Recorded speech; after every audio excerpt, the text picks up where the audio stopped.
Hey everybody, good to see you here. We got Tiffany, Josephine, and Vincent. Good to see everybody. Tiffany's got question number 1, and we'll go over a visualization number 7, doing some parts of it.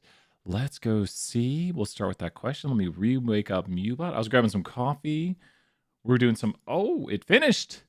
474, we'll show this off while we get it loaded up, but 474, we got a treat.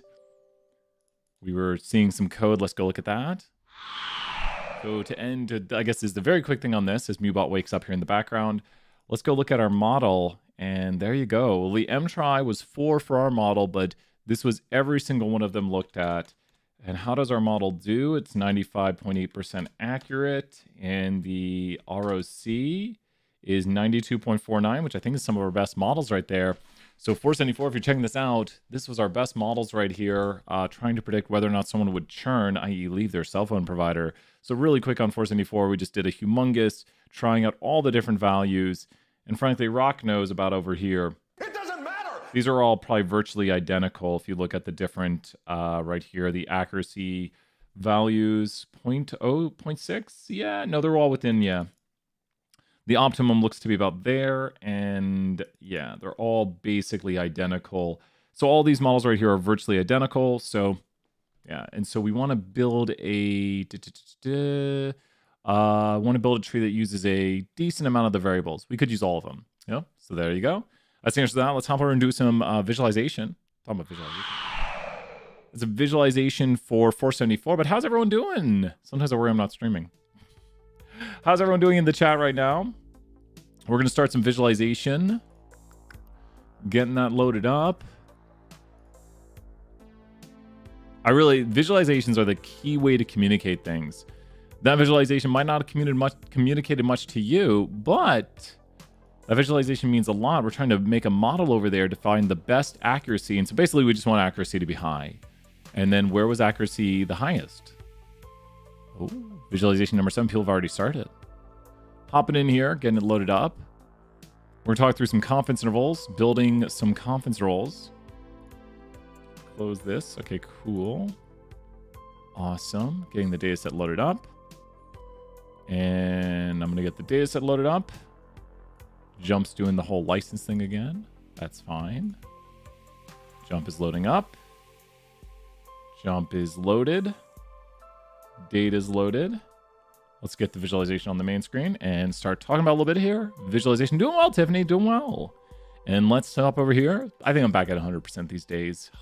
Crazy 3 weeks ago, right? Let's hop back over here. Feels like forever ago now. Visualization number 7 right here is all about those confidence intervals. And so we have 2 types of confidence rolls. We can make a confidence roll right now. We'll have a third later on. We have a confidence roll for the proportion. We have a confidence roll for the mean. So these are 2 types of confidence rolls. Now, when we do confidence rolls for the proportion, and let's look at the requirements. It says here, we're going to submit a Word document with the write-ups. Cool. With our name at the top. Good stuff. So make sure to do all this. Those are the steps you don't usually see me doing.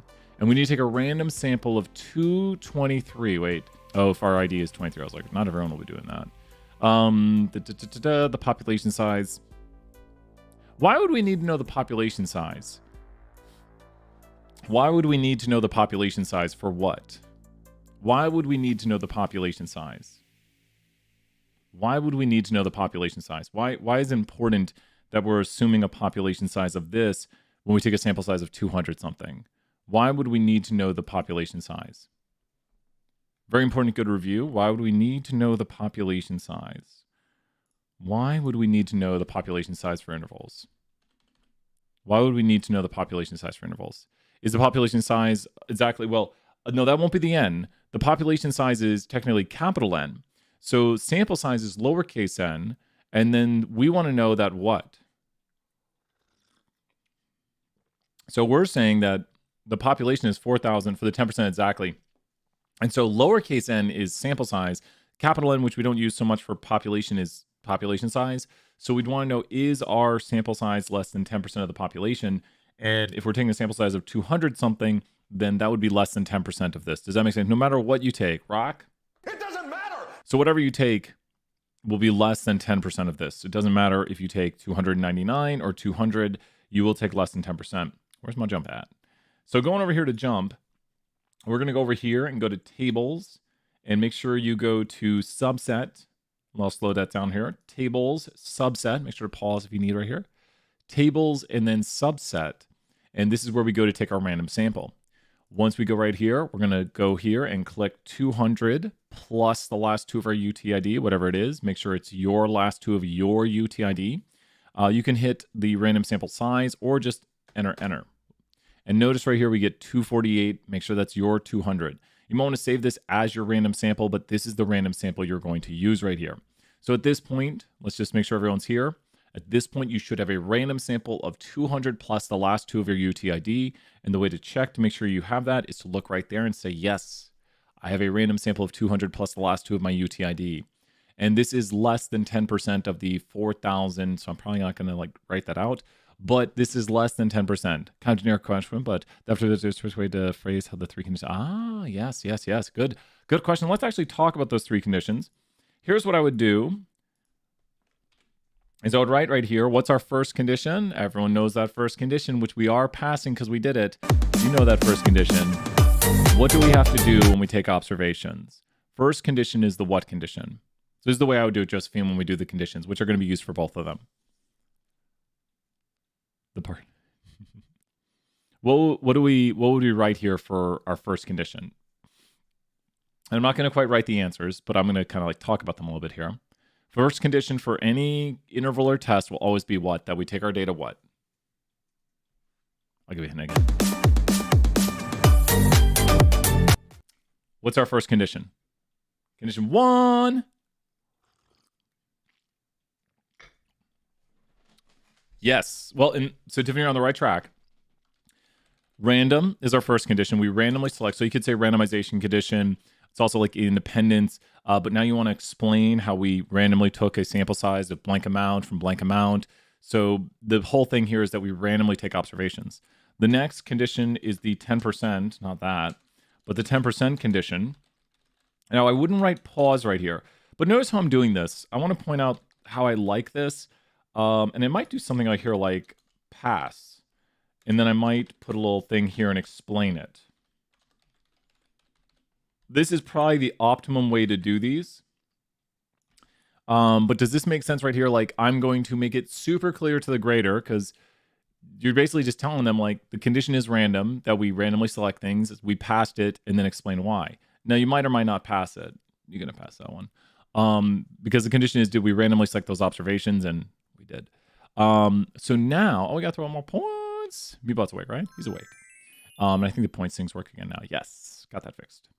And so the last condition, you have to be careful though. So Tiffany, for the first interval, we have to ask ourselves, we're doing proportions, so we have to ask ourselves what? This is where people go way too quick and they just knock out all the conditions. I like, you could do it that way. You're probably all right with that, Josephine. If you've already done it that way, it's probably good. I like to make it really clear, like here's the first condition, we pass it, here's why we pass it. Here's the second condition, here's we pass it, here's why we pass it. Remember, it's 10%, sample less than 10% of the population, which we were talking about that a moment ago. So we have to pause because the third condition right now will be a choice between two things. If we are doing quantitative data, what will the third condition be? If we are doing quantitative data, what will the third condition be? If we are doing quantitative data for all of test 3, what will the third condition be? If we were doing quantitative data, which is a confidence interval for the mean, a test on the mean, which we haven't done yet, or a 2-sample t-test on the mean, or a 2-sample t-interval on the mean, the third condition will be what? Whenever we're doing quantitative data, the third condition will be what? Who knows in the chat? Oh, I'm on top chat. Darn you, top chat. The third condition will be, kind of. You're on the right track. A little bit different wording. Not quite normal distribution, but a lot of these are that we can use the normal or the t for this stuff. Quantitative data, the third condition will be what? Quantitative data, one more shot. Just double check. Good. This is super good test knowledge right here. Quantitative data, the third condition will be what? Okay, like 10 seconds. Quantitative data, the third condition will be what? So we're doing quantitative, we're doing like a t-interval, we're doing a t-test, a 2-sample t-test, not sample distribution. It'll be the nearly normal condition, the nearly normal. So if we're doing quantitative, it'll be the nearly normal condition. So third condition for quantitative data for all of test 3 will be the nearly normal condition. But if it is categorical data, then the third condition will be what? If it is categorical data, the third condition will be what? Great job there, Tiffany. If it is categorical data, we'll still do random, 10%, and if it's categorical, it'll be the what condition? If it's categorical, which means we're dealing with proportions. So if we're dealing with proportions, the third condition will be what? Good practice right now to be like, okay, categorical proportions, the third condition will be this, like doing a 1 proportion interval, doing a 1 proportion test. As long as it's proportions, which means it's categorical, the third condition will be that, and we call it the success failure. You should be fine if you put pass fail condition. So Tiffany, if someone were to count off on the test with you saying that, and here's the conditions for the first interval, and we're just showing the ones for the second, pass fail is the same thing as basically success failure. So I would call it success failure just so because that's what it is in the notes. But that's the same thing. Like a grader should not take off points if you write pass fail condition. But the notes call it success failure condition. But it's the same idea of what you're saying. So if you lost points on that or something, please be like, hey, Brian, I called it pass fail and they took off. Success fail means the same thing. Like, is it a pass or fail? Is it a success or fail on when we look at it down here? And so looking at these conditions, so the first time we do it, it's going to be success/failure condition. We might pass or fail it. We'll put whether we pass or fail, and then we will explain why we pass or fail. And this is for categorical questions. And then for quantitative questions, we have the following. So quantitative questions are going to be, copy pasted too quickly. Everyone's like, Brian, I got the quantitative wrong. So the nearly normal is for quantitative, and we would need to explain whether we pass or fail that also. We'll talk about these as we go through the problem. I'm not going to quite put those answers in there, but a good way of doing it. And when you do your intervals, you'll put your interval here. Like I wouldn't write quantitative. I would just kind of, put my information, but pretty good way of, going through. Make sure to explain whether you pass or fail these conditions and why. And really great notes. We'll put them on the screen right here, just so you can see in the video. Here's the conditions for the categorical in just full detail explained, and the conditions for the full quantitative. We will talk about these two. Same first two conditions, but the third condition changes to the nearly normal. And we will talk more about this on the nearly normal, and pause the screen if you need to. But we'll be talking about this as we talk about these conditions right here and how we can pass them.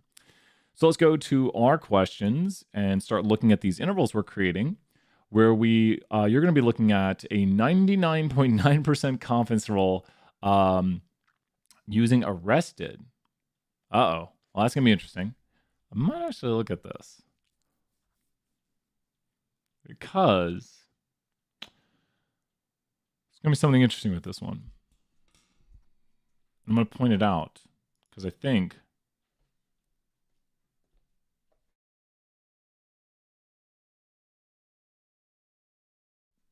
I sneeze.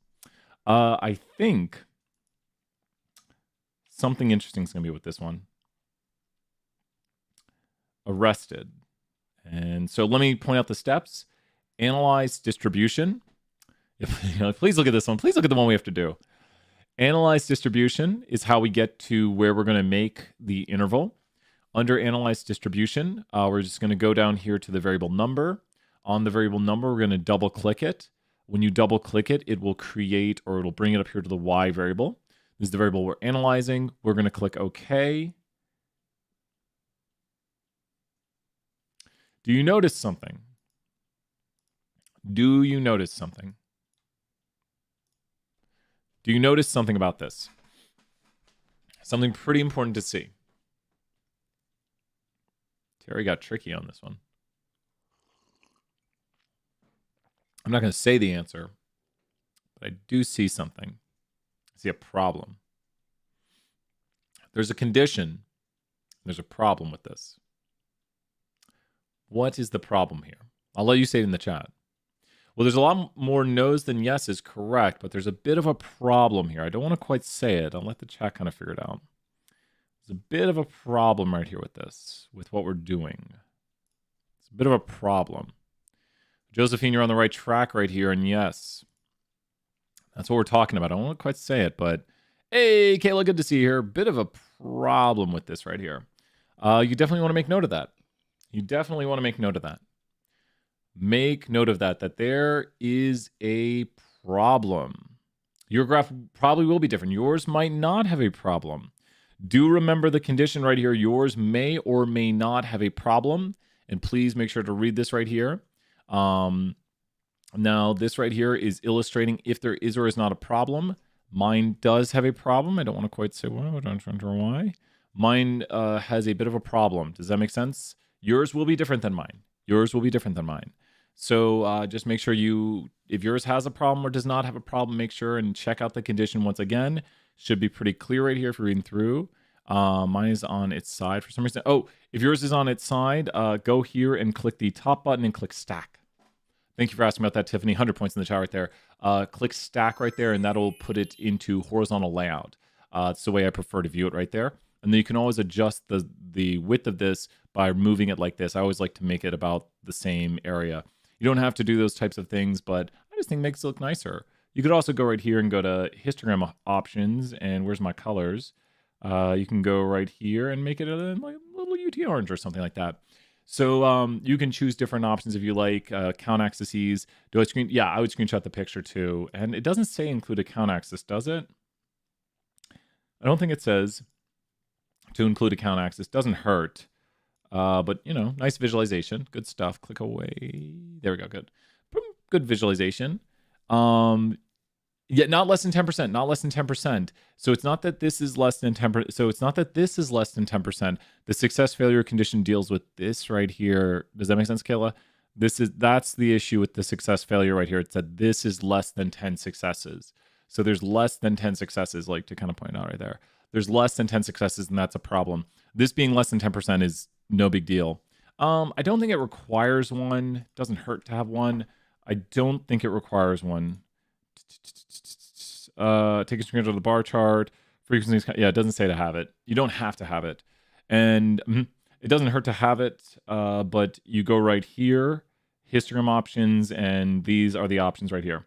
So you can change it around. I've never done like show counts, show percentages, show counts. There you go. That's neat right there too. So cool. A little bit of perspective. You make it look however you want.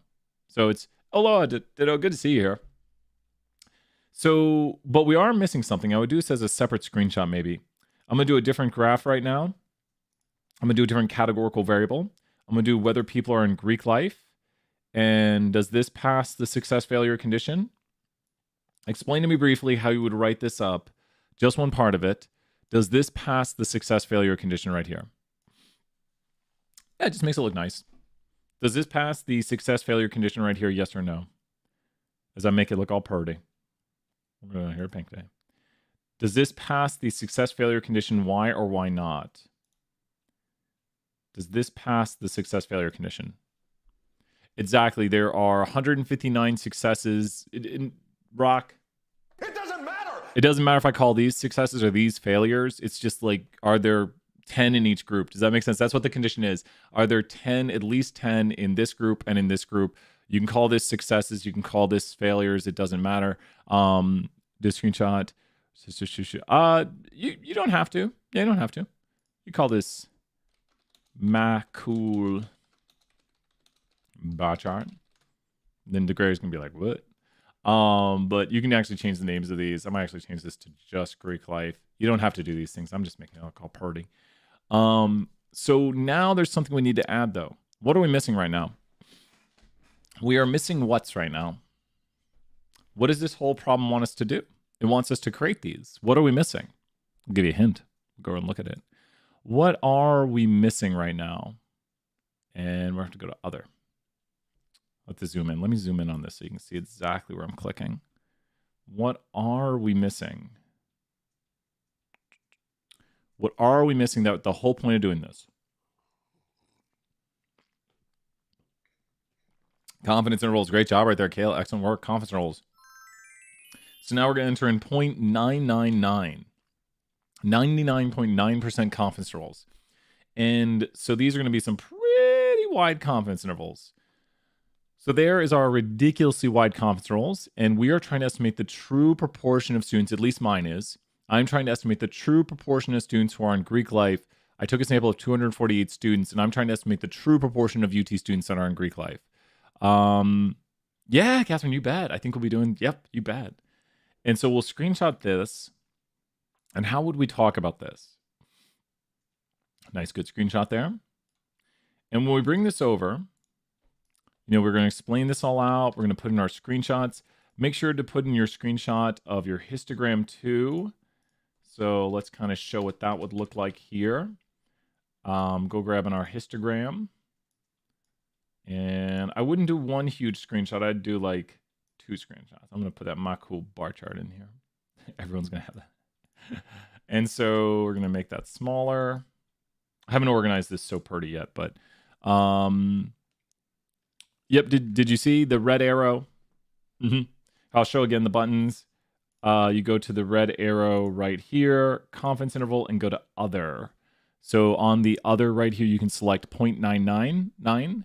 And so the red arrow, confidence interval, other, and then 0.999. And you'll enter in here to 0.999. There we go.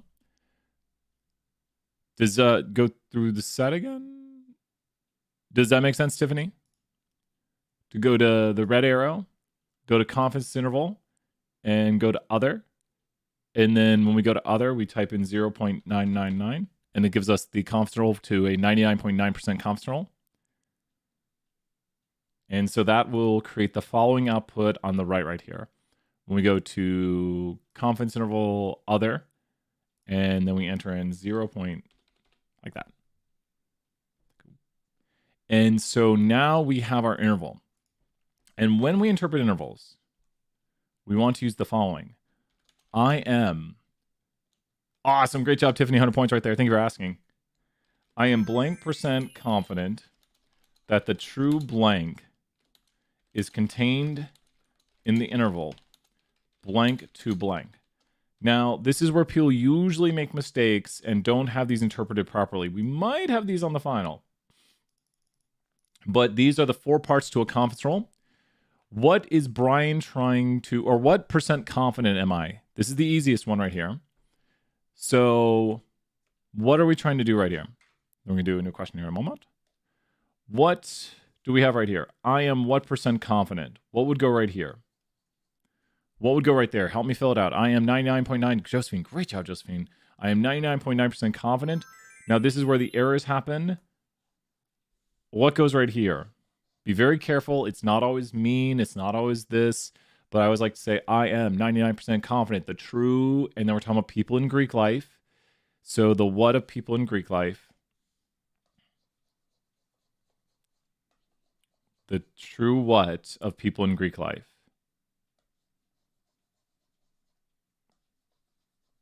And that's how the output is done.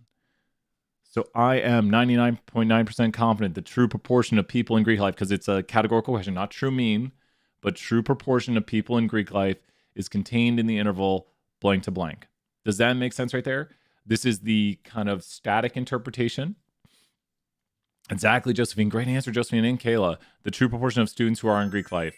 And proportion is categorical, so that's why we say proportion. For the next one, we'll be doing mean. We might do it a little bit quickly here, but we're going to show how to get the output for a quantitative, and it's going to be virtually identical. So if we do a quantitative variable, doing a quantitative variable is going to work the following way. Analyze distribution.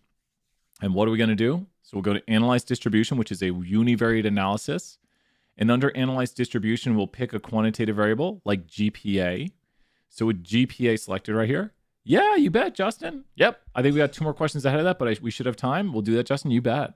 Thank you, Justin, for swinging by us for some 475. I'm all sniffly today. So sad. Oh, wow.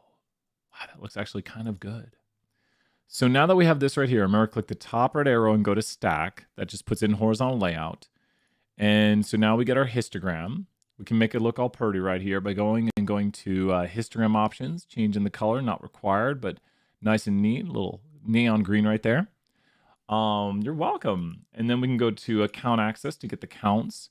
None of that is required, but we are analyzing a quantitative variable like your question right here, which is the credit hours students are taking a semester.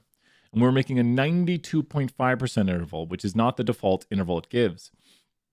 Take a screenshot of the histogram, the quantiles, oh, thank you so much, the summary statistics, and the confidence interval and put it into Word. So we need all this output.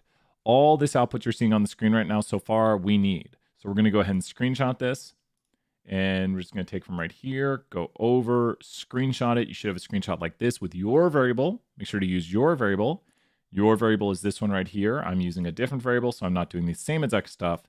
But you would bring this in right here and drop it in, and you've got a screenshot of your variable. You don't need the count axis. You don't need to change the color, but I would put it in horizontal layout. Makes it a lot easier to look at. So what we need to make now is a 92.5% confidence interval.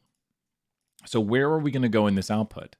Where are the options at in Jump? Whenever you're trying to add something or change something, where do you go? So if you're like, man, I want to add this to the output or I want to change something in this output, what would you click on? What would you click on to add or go something? Which part are you stuck on right now, Tiffany? Which part are you working on? Where would you go to add or change things about this output? The red arrow. Do you have this output right here, Tiffany? So we go to the red arrows. So we should go to Analyze Distribution. And we should be able to make the plot right here. Awesome, awesome. And so the arrows right here are going to be the options. Where will we go now to make our confidence intervals? So just take a look at the options we have. I'll zoom in so we can see it. Where will we go? Where will we go right now? Which part will we go to make our confidence intervals? Where will we go right here? We want to make confidence intervals, so where will we go? So these are all the options we have right here. Make sure to click the second red arrow. The first one does different options about like layouts and stuff. So we'll go where right now? We will go to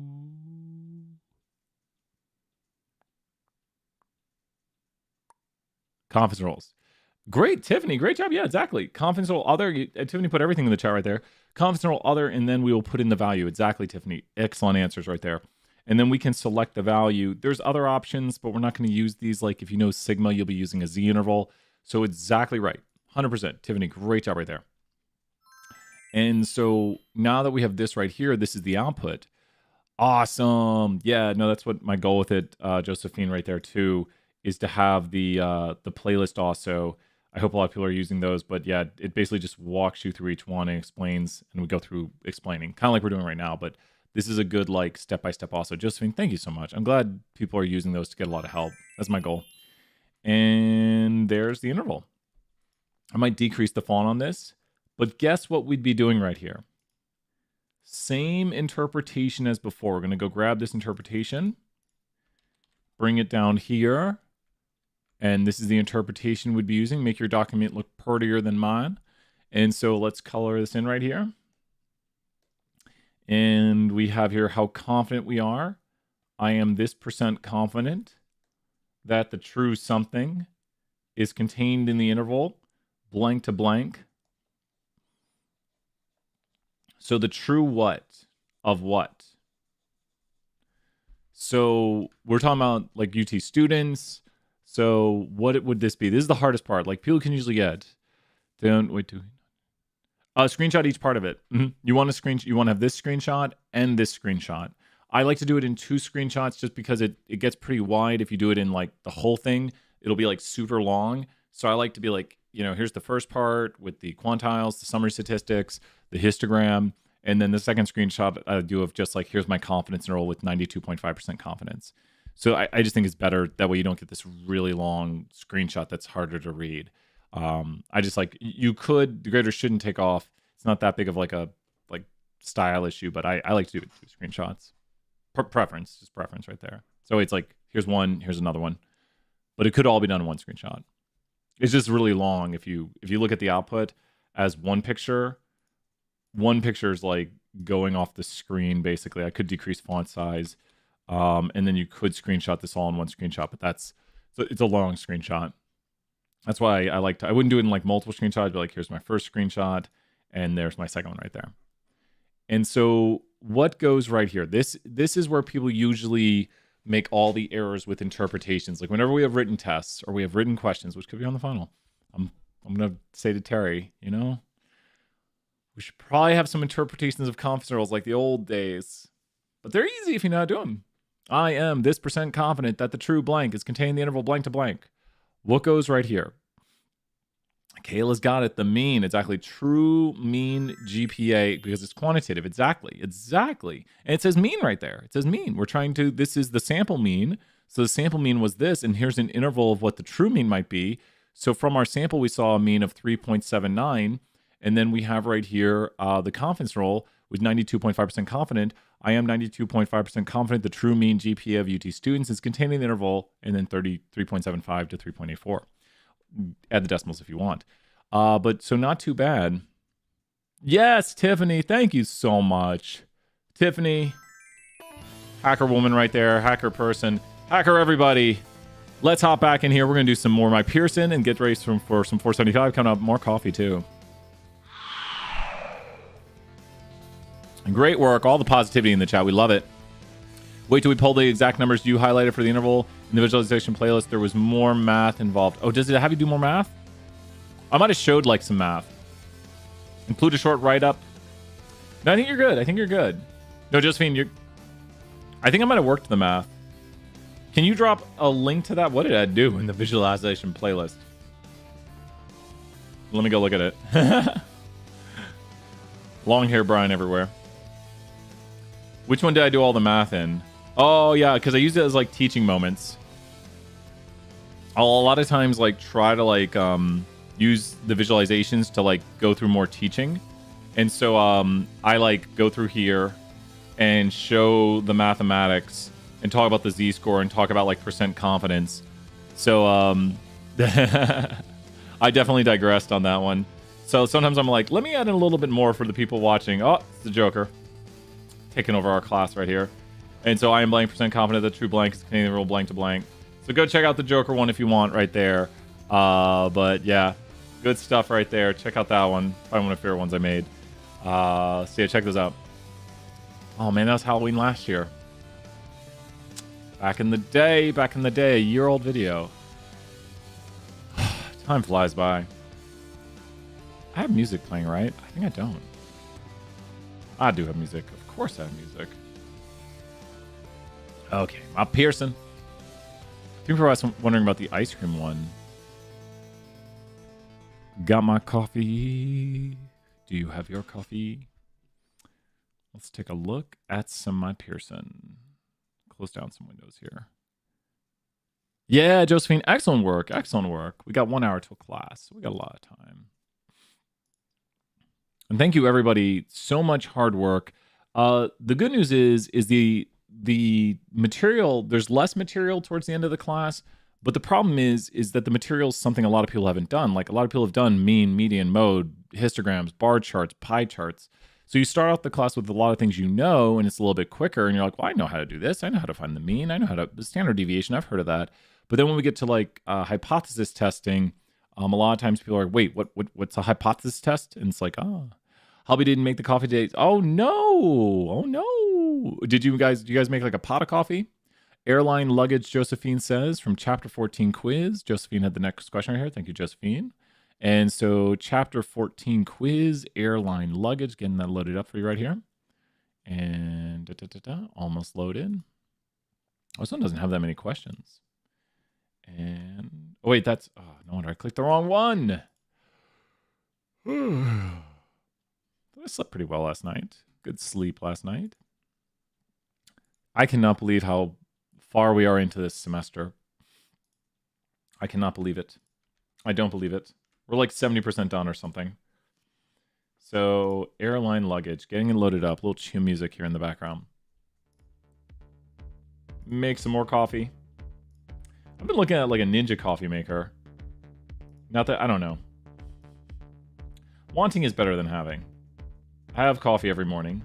Oh, there's the yogurt one. I just saw the yogurt one. Someone asked about that. We'll do one next year. Wait, where's the Airline Luggage one?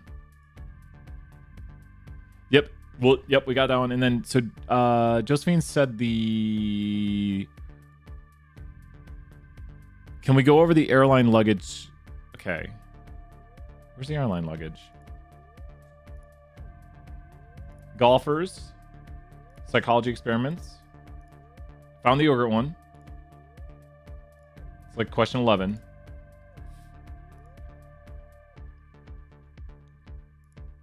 Can you put the start of the question? It's chapter 14, is it?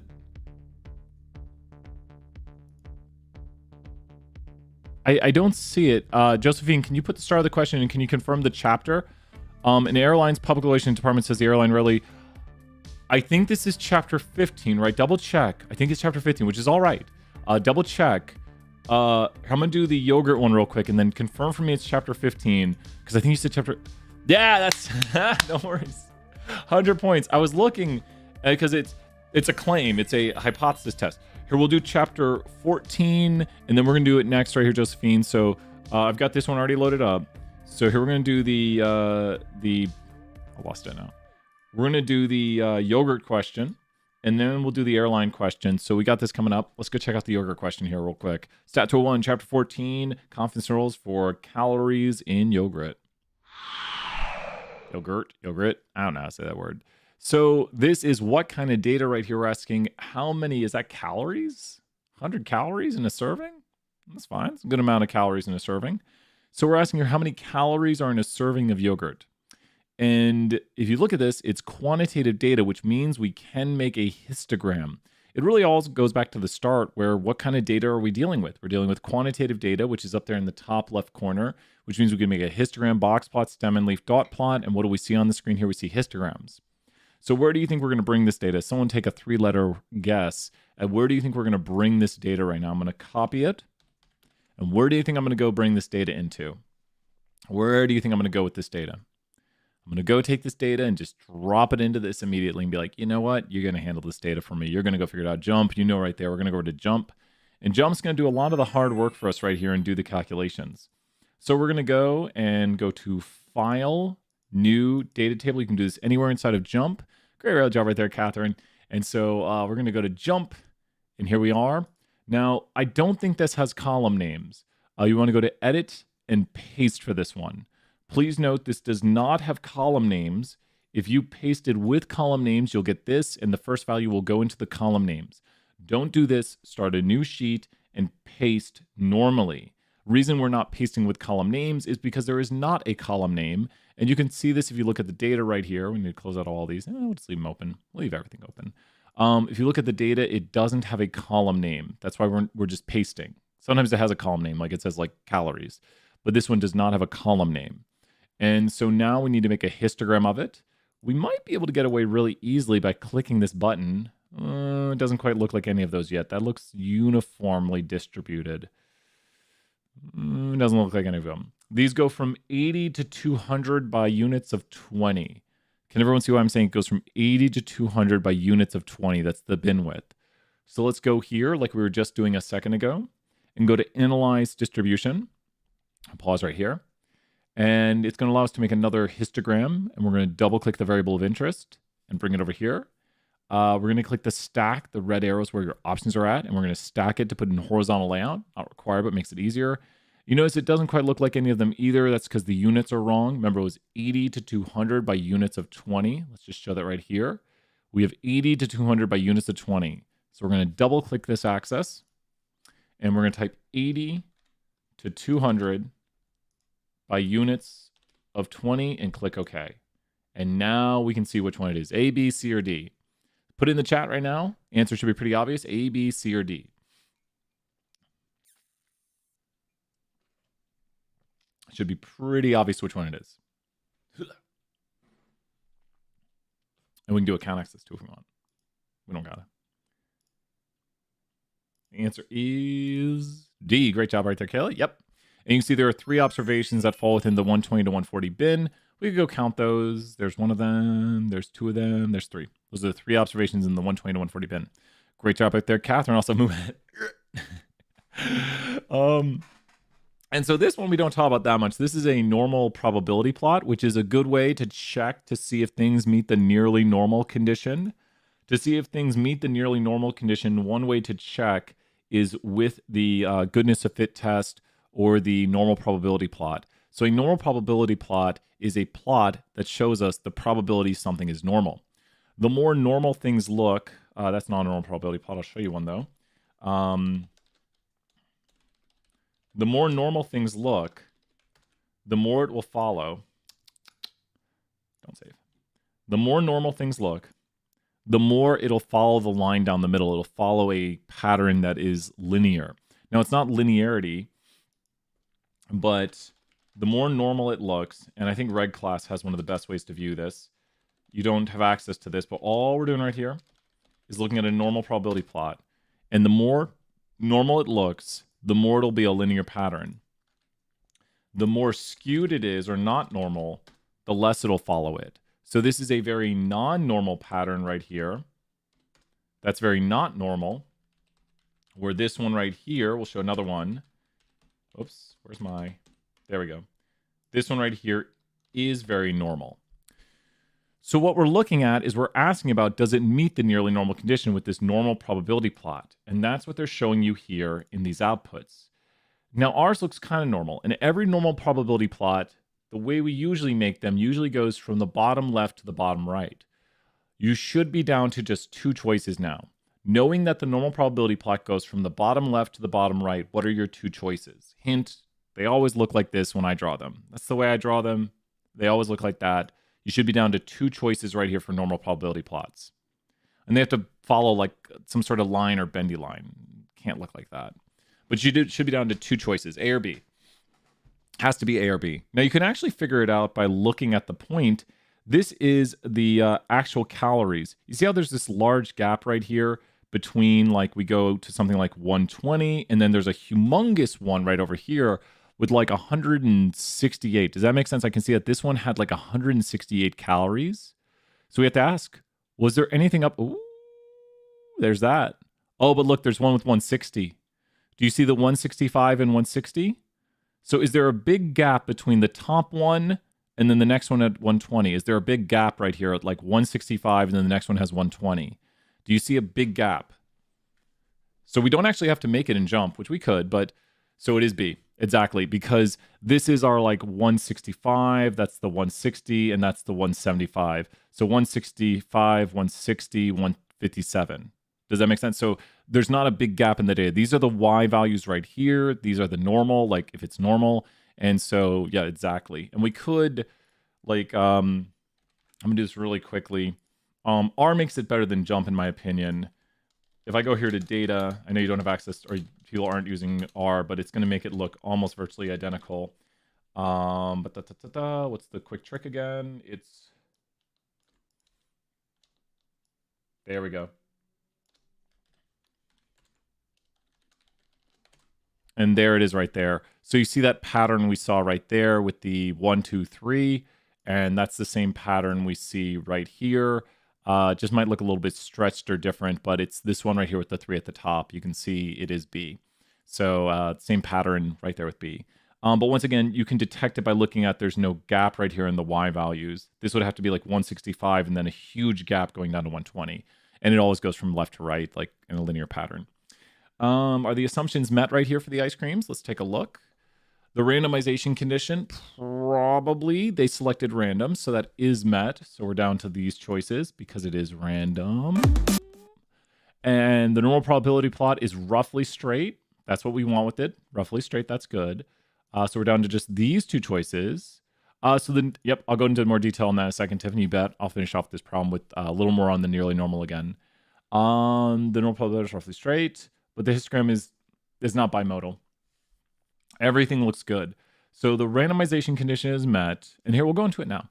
The normal probability plot is roughly straight. So the nearly normal condition is probably the most complex condition we deal with. And it's because there's 4 ways to check it.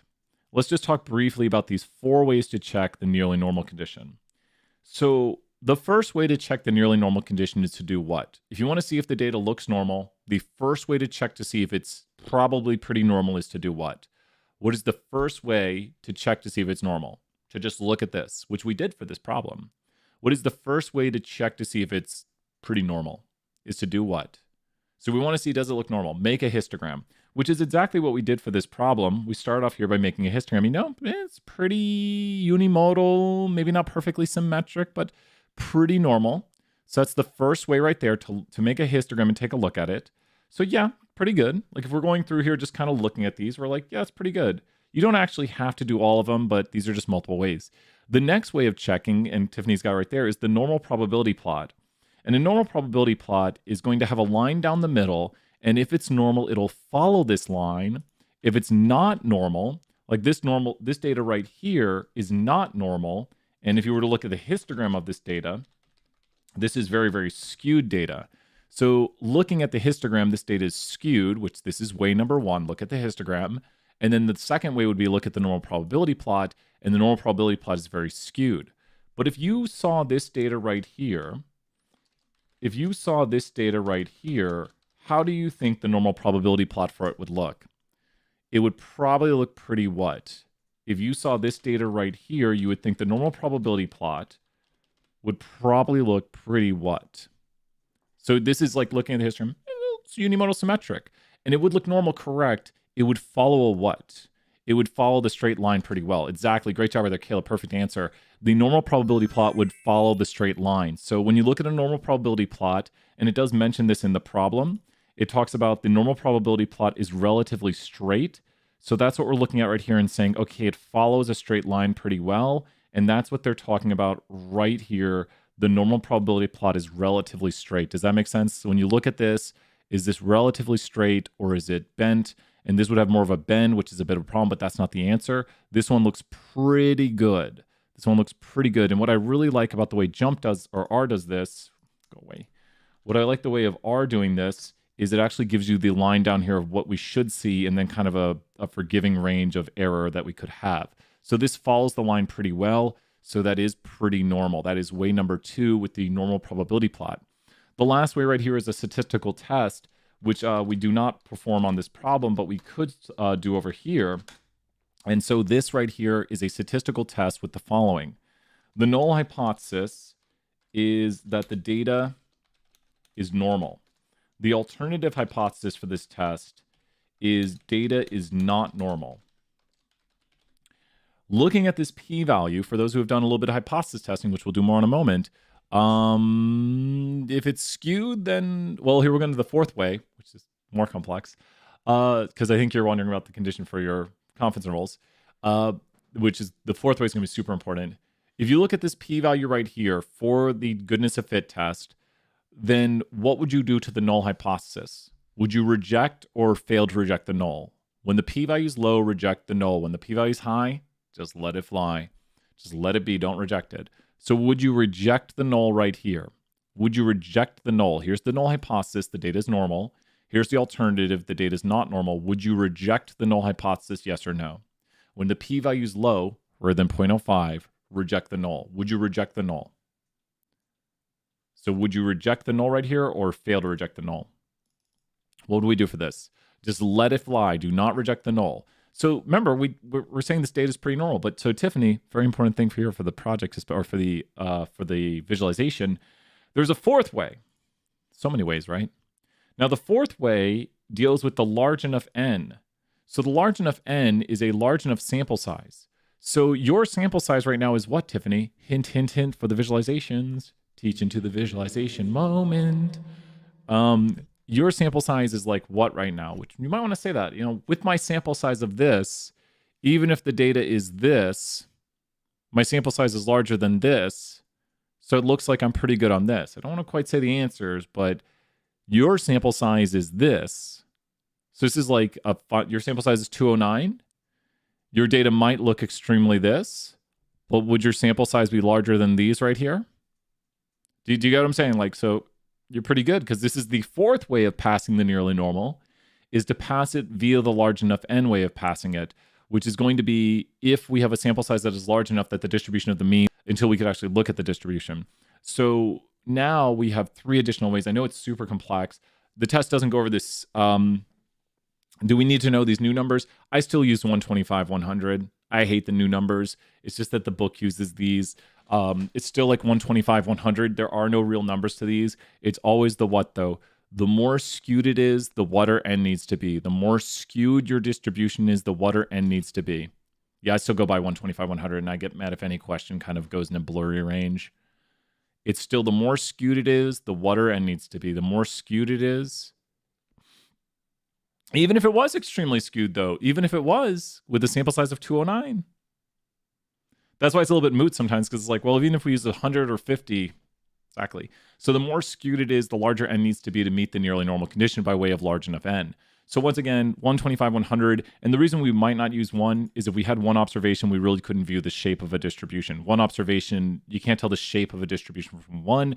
So at around 15, we might start to get an idea of what the shape looks like. And if it looks kind of normalish, we might say we're probably pretty good on this right here. More skewed, the larger the sample size needs to be to meet the nearly normal condition by way of large enough n, by like using a large enough n way of meeting the nearly normal. So this is a bit complex. Really good stuff right here, kind of understanding this third condition for quantitative data. The test goes over way more than this, but it's probably a super complex thing, not worth tons of points on the test, but understanding that there's 3 ways to check, or 4 ways to check it. Forgot that 4th way for a second. Pretty complex right there. So probably, I've seen a lot of like, wait, how's that work again? But we're at the end of this problem right now, and it's not too bad from here, because all we need to do is go take our data. We want a 95% confidence interval. I do want to note, if your interval said something different than 95, you can always go here and go to confidence interval other and get something other than a 95. But the 95 interval is right here in front of us.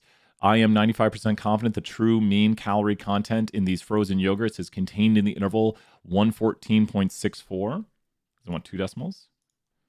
116.64. My brain blurred right there. 114 point, it is 14. I said 14, I thought, wait, where's the 6? And then all the way up to a maximum of 147, that rounds. Make sure to round, be very careful. And jump does all the work. And the confidence interval is entirely, they're claiming. A diet claims, so what could we do to the claim of 130? We could reject it because it contains it. So we can't reject it. The confidence interval contains the diet claim of 130. So the claim is supported by the interval. We should be good. There we go. Let's do, I think Catherine had the next question. Then we're going to do some 475. Great work right there, everyone. Good review of confidence intervals. Great stuff. So it is C right there. Yep. It's in the interval. So it's like, I believe that's true. Awesome work. Was it? No, it wasn't Catherine's question. Catherine, great job. Thank you, everybody. Great work right here. Let's hop to the main screen. Another 201 and then 475. Let's do this. Do we have to leave soon? Oh, no, I'll be hanging out. Sorry I start sometimes a little bit late. As people know, like I'll usually like do extra things. We start on time, we end on time on class, but then sometimes I'll for 474, I was like doing a little more of their work with them. So I literally went and got coffee and started the next stream. Took like a 5-minute break, and the streams have to have time to like reset or whatever. Josephine was asking about the next question. And then Vincent had a question too. Vincent, I don't know if we covered yours. Airline chapter 15. Great job, Kayla. Excellent work. Kayla, Tiffany, throw more questions in the chat. We probably have enough time to do one more. After this, we've got 475 lined up from Joseph. And then there's things I want to make. See, my winter break will either be me playing a bunch of video games or me being like, I need to design this. Because a lot of times I don't have time to design stuff right now. Because on the weekends, I'm usually doing stuff. Should be sleeping and doing, I don't know.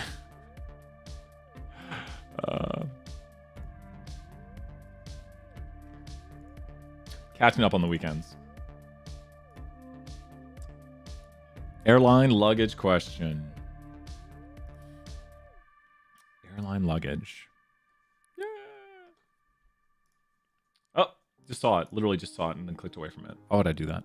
Airline luggage questions, chapter 15 with testing. Let's do some hypothesis testing. Oh, yeah. Wait, did we? Yeah, we could do that one here. You got it. Check that one out after some 475. I think we have just enough time. I'll probably send the announcement out to 320 about their class starting. And then we can keep going. Okay. So we got here a hypothesis test where we're going to test a value. So this one, I'm going to bring up some Epic Pen right here. I don't know if Epic Pen's causing the weirdness where my screen does things. Oh, Epic Pen's back. Good stuff. I do like it for solving these problems, though. Okay. So here we are with solving a problem where we have a hypothesis test. So what do you think we're going to do to start? Everyone knows what we do when we get one of these problems. We're going to immediately start our notation. Button clicked weird. Stream decks are expensive now. Don't want any mind to break. So we have here that only 10... We don't want that. Nice blue. Only 10 out of 146 claim to have lost their luggage. Lost their luggage on the airline were reunited. Oh, wow. The airline claims that 92% of luggage is turned back over to people within 24 hours. This is going to be an interesting question. So, sorry, airlines. Mike Pearson is mean to you. What is 92%? I'll give it a moment right here. I'll give it 30 seconds. What is 92%? This is usually where people are like, wait a minute, this is new notation. It's the airline's claim of the true proportion.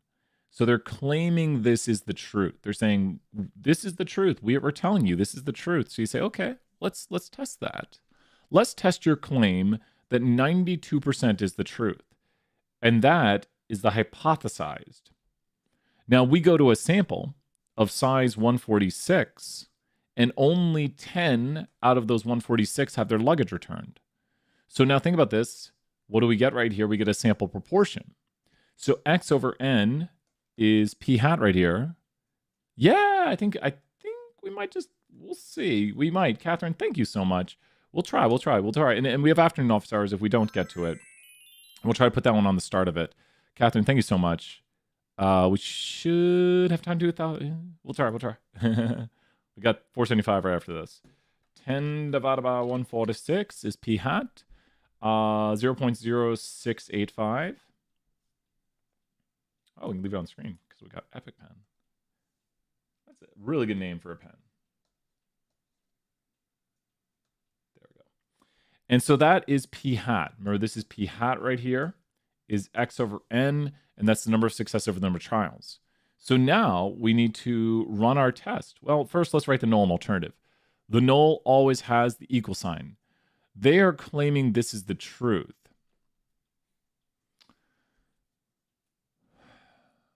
This one always gets me on the alternative. Well, I know what the p-value is going to be for this question. Does it meet all the conditions? Do we have randomly selected people? Sherry, good to see you here. Do we have randomly selected people? Probably. I wish it really said. We're going to assume they're random. Do we have less than 10% of all people who fly the airline? 146, probably less than 10%. Do we have at least 10 successes, at least 10 failures? Now, this one is going to be close. We need to take 8% of 142 because it's NP naught, and we do pass. So we do pass all the conditions. We have at least 10 successes, at least 10 failures with P naught. When you do a test, it's NP naught and Q naught because we are assuming that P is equal to the true proportion. And so the alternative here, if we're trying to cast doubt on their claim, we would want to show that less than the amount. This one is going to maybe trip me up because this would be great for them if more than 92% are getting their luggage back on time. But we're going to try to show evidence that less than 92% are getting their luggage back on time. And so now we need to calculate the z-score. So I'm going to go up here and calculate the z-score. And to calculate the z-score, we need the following equation. And it's going to be a big z-score. And think of which way it's going to be negative because we're way lower. So the equation is... Oh, I've got pen on. The equation is P hat minus P naught over P naught Q naught over N square root. And this is equal to 0.0685 minus 0.92, their claim, over 0.92. Remember, Q naught is the complement. And make sure this is P naught, Q naught on the bottom, not P hat. That's a common error, and that's the sample size. So we're just going to solve this over here on the calculator. And let's go check this out. Just solving this on the calculator. And we take the bottom and get the standard deviation. It's a standard deviation because we're assuming this is the truth. If you call it a standard error, that's all right, but it is technically a standard deviation. And this is going to be ridiculous. 0.0685 minus 0.92 divide by... Whoo! Does anyone know what the p-value is going to be? I can tell you what the p-value is going to be. We don't need the David M. Lane for this one. Where we're going, we don't need Mr. David M. Lane. This is a z-score of negative 37.92. That's the z-score. The z-score is negative 37.92. Is that a ridiculous z-score? Yes or no? Let's see who's listening. That is about as ridiculous z-scores can get. We could go to the David M. Lane. We should go to the David M. Lane, but the p-value here should be pretty obvious. I know you're saying, well, that's ridiculous, right, Tiffany? So basically, this is impossible by random chance. Tiffany, 100 points, keep it up. What do you think the p-value is? I'm going to show you the p-value. I think, Emma, we probably have to do it later today because thank you, Emma, so much. We'll probably, because we're going to do some 475 after this, and then we might be able to do a 1,000 chip trial or Tiffany question 2. All the great questions. What, we know the z-score. Let's go at negative 3792.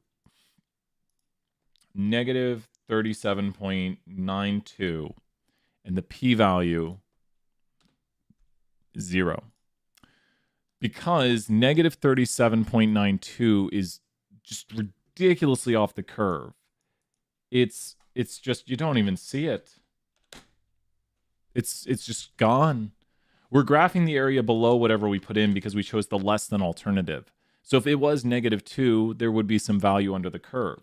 But remember, we're just ridiculously off the curve. So what do you think about the airline's claim that 92% of the people get their luggage back on time?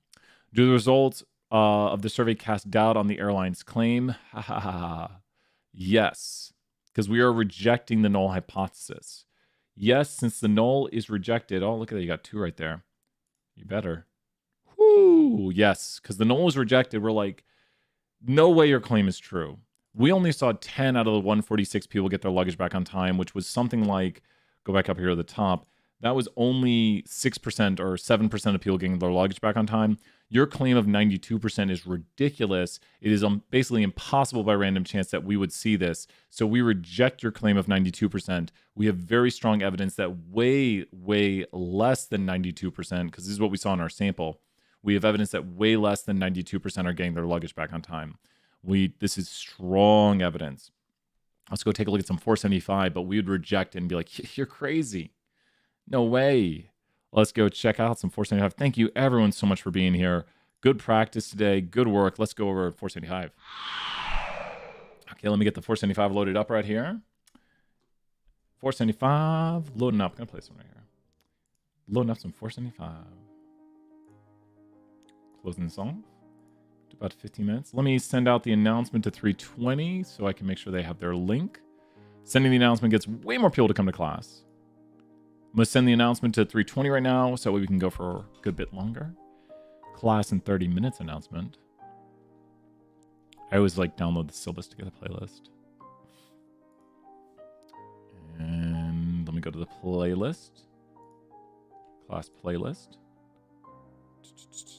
Is it loading? It's loading. Go grab the link for class. And send the announcement. Go class in 30 minutes. Big bonus. I mean it. Click here. Okay. Da-da-ba-da-ba-da. And section 5. Sending out. Save. Good to go. Announcement has been sent. I figured it out sooner. Right. Oh, great job. I just need the chips. One is with Catherine. I bet we got time for that. Let's try to do that. That's one for tonight. So Tiffany will probably come back. I think we have just enough time. Emma and Catherine hang out. I think we'll do the chips one here, and then Tiffany will come back, and we'll try to do that one at the start of next office hours. So hang out right here. We're going to do some 475, and let's check this out. Let's see right here, 475.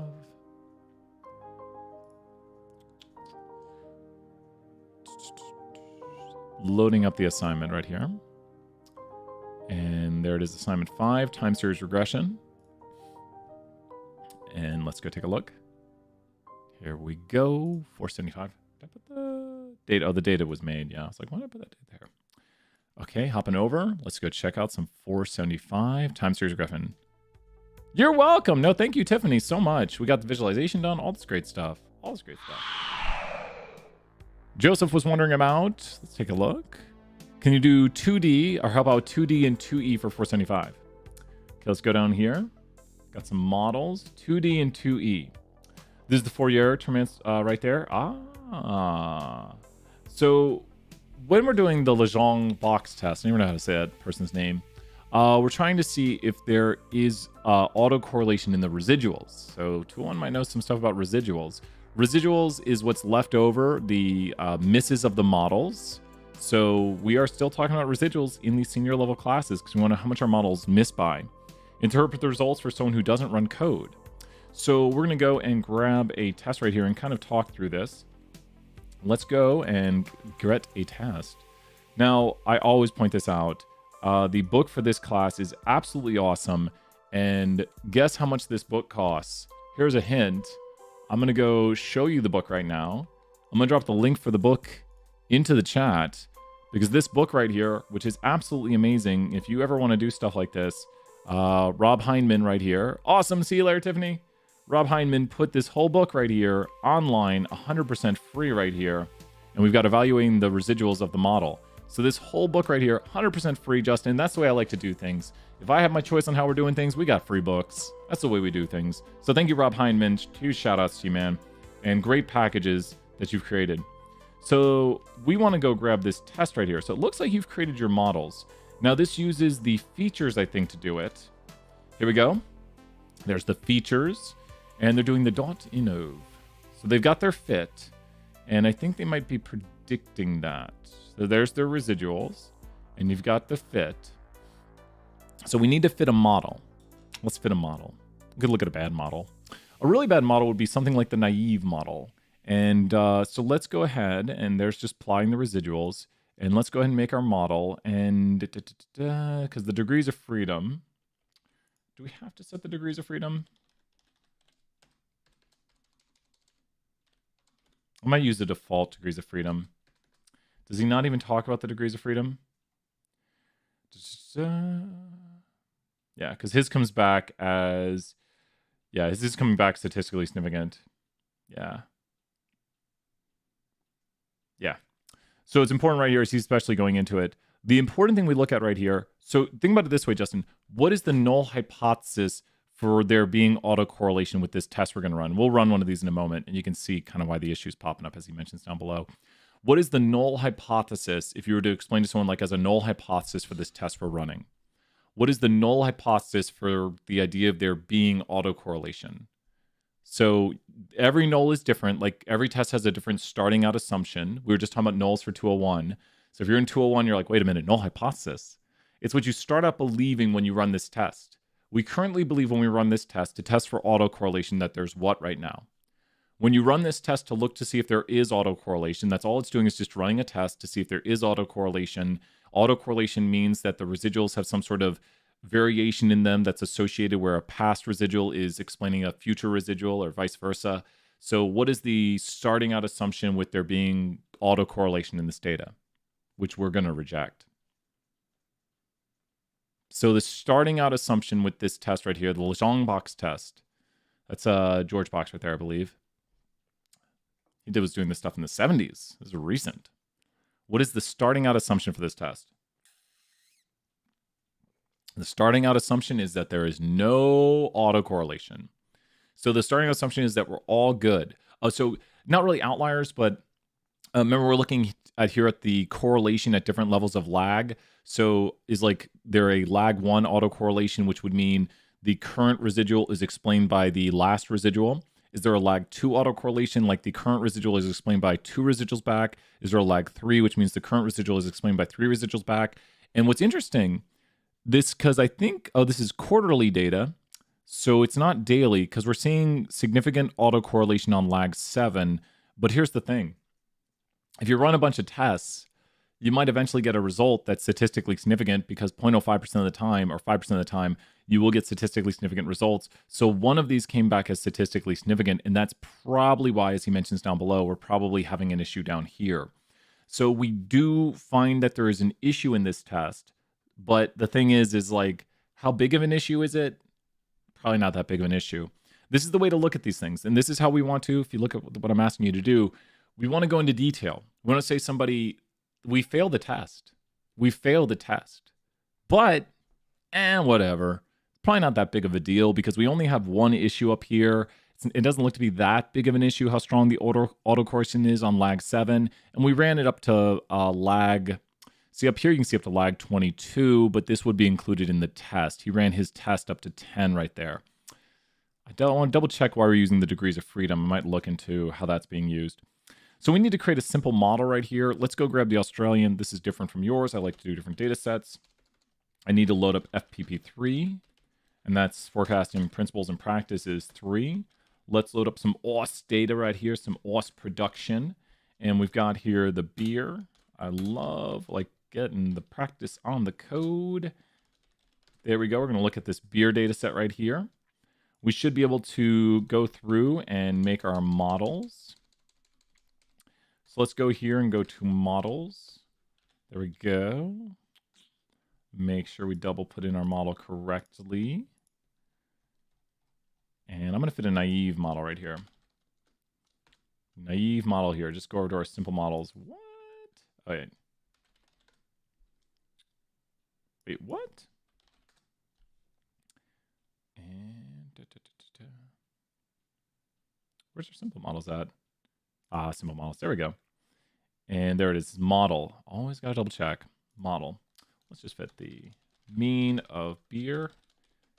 And there we go. There's our Mabel. What do we need to get to be able to look at how our model's doing? We need to get the residuals for it. So let's go over here and say to fit. There's our fit. We should be able to pass our fit through the GG residuals. There we go. Ooh, Justin, what do you? This is such a fair test question. Estimate the p-value for the test for this. Oh, that's a nice one. So Justin, estimate the p-value for the test for autocorrelation for this one. So the Ljung-Box test, estimate the p-value. It's a super fair test question, but estimate the p-value for the. Oh, we still got to copy paste it from there. Let's go grab the code again, double check, make sure we have it right. But the p-value for that one is rather obvious if you know what the test is testing for. Pretty obvious right there. When we go through and look at the test, what is the p-value going to be? Do we have to augment it? Oh, he's doing it that way. Features. Oh, he saved it into aug. What's in his aug right now? You better not have skipped a step.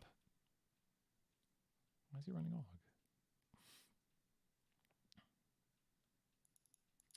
He doesn't do it. We're going to go over here to this. What would the p-value be? What would the p-value be for this test? I can tell you the p-value. Oh, so you do have to augment it. Okay, you do have to augment it to run it. So you do have to augment your fit. The p-value for this is going to be 0. So we need to augment our fit. Then we need to run it through. We did some. We did some. Yep. And does it take that right there? There you go. Very bad. Very bad. And 0 is very bad. 0 is ridiculously bad. So that's how we know it's going to be 0 right here, is because this right here is horrible. So there's a lot of confirmation right here that this model is not doing a good job. But what we probably could look at is we could change this, and we could change it to an S naive. Seasonal naive is probably going to do a much better job. And this is the whole point of, like, we wouldn't just do this for one model. We would do this for multiple models right here. So the S naive, we're just going to grab an S naive. This is very similar to what we're doing right here. Once again, we just want to understand, why would we do all this? We can fit right here a different model. And so the S naive, lag, we're doing quarter right here. So we should be able to change this to quarter. Lag on the quarter right here, because it's quarterly data, and we're predicting beer. Ooh, counter dough, okay. It didn't get too mad. All items containing NA, it's getting mad. The S naive should just take. Does it need the? It is mad today. Absolutely mad. Loss production, seasonal naive. Let's go here and look. There's the S naive. Lag on year. Oh, wait. Really? Because using the same data. There we go. Ugh. P-value is going to be better here, but we still got something going on. So this one is going to be better, but yeah. Now we can actually see it. It doesn't just say 0, but it's better. Is this making sense here? What the test is doing? None of these tests still not. Oh yeah, it's still yeah, and especially right here, and then negatively correlated with quarter 4. So this model does a lot better than the last one. This one is ridiculously bad, and there would need to be some differencing or something done. These residuals are highly correlated. The residuals should look how? How should these residuals look? Which got some heteroscedasticity in here. Little plot thickening, so it goes to 201. But how should the residuals look, which these do not look? And so let's do a time series linear model on this, which is what we're talking about in this chapter. So let's grab a time series linear model. Once again, the way to do this is to just make sure you have these. We could take another production thing. Or we can just use the trend. So let's use the production. That would be dynamic regression, which we're not doing yet. So let's go ahead and take a trend model right here. We could do Fourier and all that good stuff. So let's drop in here a trend model. See if it does any better. And we're predicting beer. Everything's good. Oh, did it not? Wait. Was that the residuals? Ooh. Oh, wow. That is the residuals, isn't it? Yeah, that's not good either. Oh, that model is not good. But what I would suggest is I think what we could win out on with this right here is I think this could be well explained by the Fourier transformation. So let's go grab that FOR. So there we go. Let's go take a look at this real quick. And it's harmonic. Here we go. So grab our harmonic terms right here, and we'll add on to this the next argument. And let's go take a look. I should do it. Ooh, it did something. Let's go raise this up. Oh, it's mad. It's mad. K must not be greater than periods times 2. Really? Well, so we only can only raise it to 2. Well, not the best yet. We haven't achieved the greatest model. And that's a bummer. Can we move out the trend? I just like looking at models. It is just mad if we raise that. Yep. Won't let us do that. Won't let us raise it higher than the periods divided by 2. And this is a 4 period, so we can't do it any higher. And so, yeah, looks like we don't have amazing models right now, but something. And this test right here, if we look at the residuals are horrible. And so the p-value on the Ljung-Box test. So this is going over the Ljung-Box test right here. The p-value here, I don't need to tell you. If you look at this, the p-value is 0. There it is. Why is the p-value 0? Because there's a huge problem. And the null hypothesis for this test, so this is hopefully, yeah, it could. And so here's the thing, Justin, this is exactly it. What are you noticing that we do when we create time series models? What do we do? Like, what do we do when we create time series models? This is the whole idea of what you do when you make models. Do you make one model? Because every model is going to work differently on different data sets. So when you're making time series models, what do you do? Which I probably should make more assignments that have you do that, because you don't just pick one model and say, that's the model I'm going to use. You have to make a ton of models, and then you have to see, is your model good? And the answer right now, this model is horrible. We should be able to go through here and get the accuracy of the fit. And this model is horrible. RMSE of this. Do we have... I don't know, I need to copy paste this very short code. Our model that worked the best was our seasonal naive right here on the year. And so let's go look at that. And the Armacy, you can see right here, the Armacy is much better. So yeah, you just make a ton of them. And this model right here looks the best. The seasonal naive is looking the best. What's it mad about? Ooh, wait, what? Is this the same model I made? What did I do to it? I'll have to look at it later. Ooh, it's got a flowy pattern. Oh, we'll have to. Oh, it's bricks. It's doing bricks. We weren't doing bricks. We were doing beer. Okay, there we go. There we go. Oh, and the Armacy is that. Yeah, the Armacy is 19.3. The Armacy is way lower. So the other one has a little bit of an issue. So yeah, Justin, this is it right here. When you're making models, you'll make a bunch of them. What does D say? Let's look at D or E. Generate forecast for the next year of the data. Plot these along with the actual data for 2005. Comment in the forecast. So now we need to do a forecast going forward. Let's just go take a look at this. We'll probably need to come back. We might have to do the next question, the 1,000-trip trial. So we're going to do some forecasting right here. We don't have to do the dummy variable stuff. It does that all for us. And let's go grab our forecast code. Beeping outside. Forecasting with regression. Here we go. And there's our forecast. Fitting the forecast right there. We need the horizon, though. We need to forecast for the horizon going forward. Your data is, for this question, is it quarterly or is it monthly? And we got the future scenarios right here. All this good stuff. I think, do we need to make future scenarios for this? Look at this. Such beautiful stuff right here. And that's 2 scenarios right there. I don't think we're doing scenarios. We're just predicting the next periods going forward. And so going forward here, that's just using the different forecasts. It's weekly. So we should need to predict 52, a horizon of 52. So we should need to predict a horizon of 52. Even every half an hour, I believe. Did we augment the data to make it? That's the electricity data for the first one. That's the first one has electricity data. Problem 1 is every half hour data, the Victorian electricity data. Problem 2 is barrels data, which the U.S. gasoline is weekly data.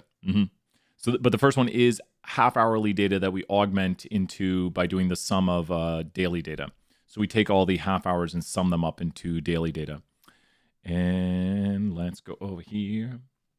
I'm not going to quite generate. I'm going to generate my, oh, no worries. No, this is question number 2 right here we're talking about. We'll probably end with this. Sorry, 201. We'll come back later on. Office hours, check it out. We'll do the 1,000-trip trial to start. Remind me. Makes sense? Awesome. I'm going to double check some stuff right here. Going to make sure we get the code. We're going to make some predictions. I'm going to go grab some code right here real quick. And we are going to run one last bit of code right here while we make some predictions. So, making some predictions. So generate forecasts. Okay. So we're using the Fourier model here. So let's go ahead and take a look at this. So I'm going to use my Fourier model. Little big hints right here. Okay. Let's go take a look right here. So I'm sorry. Maybe too big of a hint. Let's go augment this to ours though. We fit a different model right here. So our model, we did fit a Fourier model. Let's go and change this. Well, so let's call it F2 and equals, and let's go and make a Fourier model. And to make the Fourier model, we're going to go over here and let me pull it up again. Fourier model on FPP3 and the Fourier model. And there it is right here. Let's go grab our model. And we're going to drop it in the model, kind of do some predicting right here with it. There's the model, time series linear model. And we're going to predict, we are predicting beer again, aren't we? That's the one we're doing. And there we got the trend. We got the fit to the 2. Excellent stuff. Once again, looking at the residuals. Does horrible. Hate that.